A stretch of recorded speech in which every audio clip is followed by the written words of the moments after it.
Every single second, thousands of Amazon orders are placed around the world. A customer in New York orders a phone charger, a family in London buys groceries, a student in Tokyo orders a new laptop. Within minutes, robots begin moving through giant warehouses. Conveyor belts come to life. Delivery trucks roll onto the roads. Cargo planes prepare for takeoff. It all happens with incredible speed. Today, Amazon has become so deeply woven into everyday life that millions of people can't imagine shopping without it. But just a few decades ago, none of this existed. No massive warehouses, no Prime delivery, no Alexa, not even a single package waiting to be shipped. Instead, there was only one man with an unusual idea. And a small garage. So how did a tiny online bookstore become one of the most powerful companies in history? This is the story of Amazon. It's 1994. The internet is still new. Most people have never even heard of online shopping. Websites are simple, internet connections are painfully slow, and buying something online sounds risky. At the time, a young executive named Jeff Bezos had a successful career on Wall Street. He worked at one of the fastest-growing investment firms and had a secure, high-paying job. By most people's standards, he had already made it. But Bezos noticed something that caught his attention. He discovered a report showing that internet usage was growing at an astonishing rate. While most people saw the internet as a curiosity, Bezos saw something much bigger. He believed it would completely change the way people lived, worked, and shopped. Leaving a comfortable career to start an online business sounded like a terrible idea to many of his friends and colleagues. There were no guarantees, no proven business model, and no certainty that people would ever trust buying products from a website. Still, Bezos decided to take the risk. He left Wall Street, packed his belongings, and moved to Seattle, a city that offered access to skilled software engineers and major book distributors. During the cross-country drive, he and his wife began developing the business plan that would eventually become Amazon. But there was one important question left to answer. What should the company sell? After researching dozens of possibilities, Bezos chose books. The decision was surprisingly strategic.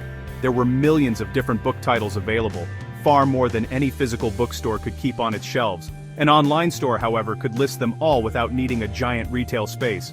Books were also relatively easy to package, ship, and manage, making them the perfect product for an internet business. With the idea in place, Bezos rented a small house with a garage and turned it into Amazon's first headquarters.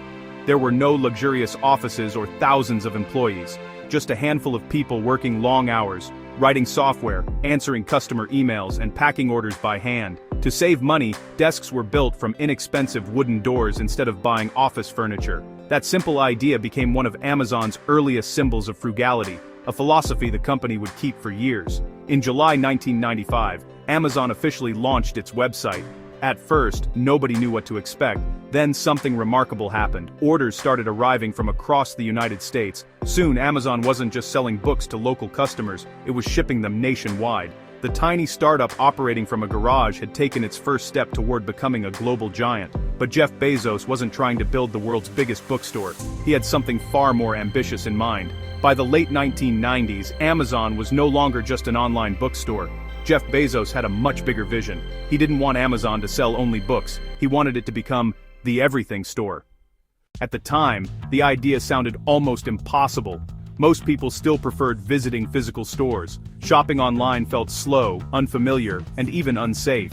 Many customers worried about entering their credit card information on a website. Amazon knew it had to earn people's trust before it could earn their money, so the company focused on something that many businesses ignored: the customer. Instead of trying to make the biggest profit on every sale, Amazon concentrated on making shopping easier, faster, and more reliable. Customers could compare products without leaving home. They could search through thousands of items in seconds. They could read detailed descriptions before buying, and for one of the first times they could read reviews written by other customers. That simple feature changed online shopping forever. Instead of relying only on advertisements, shoppers could see honest opinions from people who had already purchased the product. It created trust, and trust brought more customers. As Amazon grew, it expanded far beyond books, music, movies, electronics, toys, clothing, home appliances. Year after year, more categories were added until customers could find almost anything they needed in one place. But Jeff Bezos realized something even more powerful. Why should Amazon sell every product itself? Why not allow other businesses to sell through Amazon too? This idea became the Amazon Marketplace. Small businesses from around the world could list their products on Amazon's website, reaching millions of customers they could never have reached on their own. Amazon didn't have to own every product. Instead, it built the marketplace where buyers and sellers met. The strategy transformed the company. The more sellers joined Amazon, the more products customers could choose from. And the more customers visited Amazon, the more businesses wanted to sell there. This created a powerful cycle that fueled Amazon's explosive growth. By the early 2000s, millions of people had made Amazon their first stop whenever they needed to buy something. The company had successfully changed how people shopped. But Jeff Bezos believed there was still one major problem to solve. Ordering online was easy.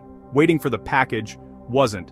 Amazon's next innovation would completely change customer expectations and force the entire retail industry to keep up. In 2005, Amazon introduced a service that many people thought was too good to be true. It was called Amazon Prime. For a yearly subscription, members could receive faster shipping on millions of products. At first, the idea seemed risky. Shipping is expensive, and many experts questioned how Amazon could afford it. But Jeff Bezos wasn't thinking about short-term profits. He believed that if shopping became faster and more convenient, customers would buy more and keep coming back. He was right.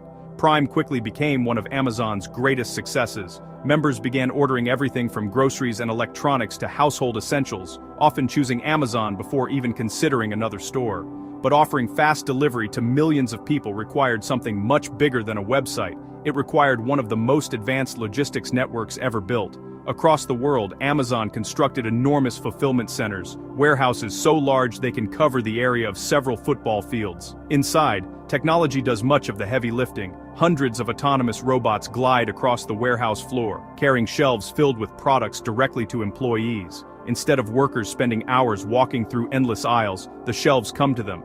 This saves time, reduces unnecessary movement, and helps process orders much faster. Above them, conveyor belts transport packages from one station to another with remarkable speed. Powerful software tracks millions of items in real time, deciding where products should be stored and how they should be shipped. Once an order is packed, the race against the clock begins. Packages are loaded onto delivery vans, cargo planes, and trucks that travel through Amazon's vast transportation network. In many cities, customers now receive their orders the very same day, or even within a few hours. What once took weeks has been reduced to hours. Amazon didn't just make deliveries faster, it changed what customers expect from every online retailer. Today, people often assume that fast shipping is normal, but before Amazon, it wasn't. Competitors around the world were forced to improve their own delivery systems simply to keep up. Amazon had raised the standard for the entire industry. Yet despite becoming the world's largest online retailer, Amazon was quietly building another business, one that would eventually become even more profitable than online shopping itself. By the late 2000s, Amazon had become the world's largest online retailer. Millions of people visited its website every day, its warehouses were expanding, Prime membership was growing rapidly. From the outside, it looked like online shopping was Amazon's biggest business, but behind the scenes, another division was quietly becoming the company's greatest source of profit. It was called Amazon Web Services, or simply AWS. To understand why AWS was so important, imagine starting a new website. Instead of buying expensive computer servers and building your own data center, you could simply rent the computing power you needed from Amazon. That's exactly what AWS offers. Businesses can rent storage, databases, artificial intelligence tools, and computing power, all through Amazon's cloud. Whether it's a small startup or a global corporation, companies only pay for what they use. This made building online businesses faster, cheaper, and far more flexible. Today, countless websites, apps, and digital services rely on AWS every single day. Many people use Amazon's cloud without even realizing it. While customers were ordering packages, Amazon was also helping power a large part of the modern internet. And AWS wasn't the only business Amazon was expanding. The company introduced the Kindle, changing how millions of people read books. It launched Prime Video, entering the world of movies and television. It created Alexa, bringing voice-controlled smart assistants into homes around the world. Amazon also expanded into grocery stores, smart home technology, streaming, and digital entertainment. What started as an online bookstore had transformed into a global technology company. By this point, Amazon wasn't competing with just one industry. It was competing in retail, entertainment, cloud computing, artificial intelligence, smart devices, and logistics. Few companies in history had ever expanded into so many different markets at the same time, but with enormous success came enormous attention. As Amazon grew more powerful, governments, competitors, and even some of its own employees began asking an important question. Had Amazon become too big, that debate would shape the company's future and the future of global commerce itself. Today, Amazon is far more than an online store.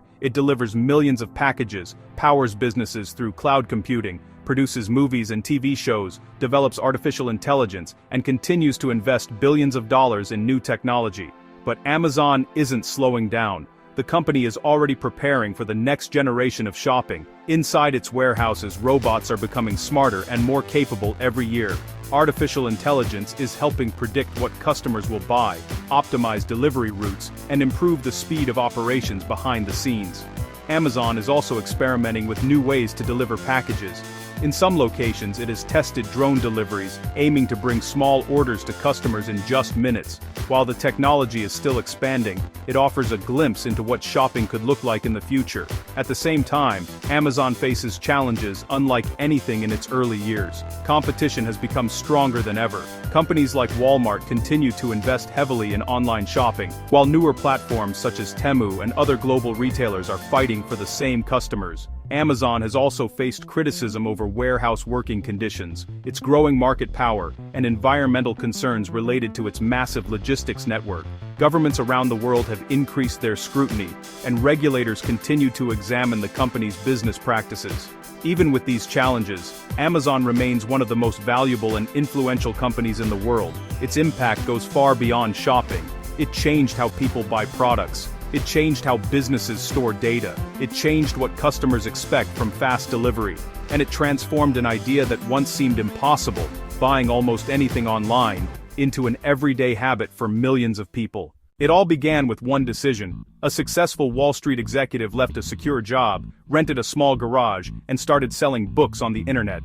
3 decades later, that small startup has become a company that reaches into homes, businesses, and industries across the globe. Whether Amazon continues to dominate the future or faces new rivals in the years ahead, one thing is certain: it didn't just build one of the world's biggest companies, it changed the way the world shops forever.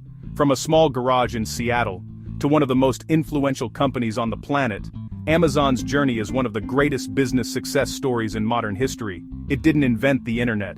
It didn't invent online shopping, but it perfected the experience, and in doing so, changed how billions of people buy, sell, and receive products. Today, Amazon is more than a retailer. It's a technology company, a logistics giant, a cloud computing leader, and a business that continues to shape the future through artificial intelligence, automation, and innovation. Whether you see Amazon as a symbol of convenience or question the power it has accumulated, there's no denying its impact on our daily lives. The next time a package arrives at your doorstep, remember, behind that simple delivery is a network built over decades, powered by millions of people, advanced technology, and one idea that started with selling books online. Thank you for watching. If you enjoyed this documentary and want to discover the stories behind the world's biggest companies, be sure to subscribe and turn on notifications, because behind every global empire, there's a story worth telling.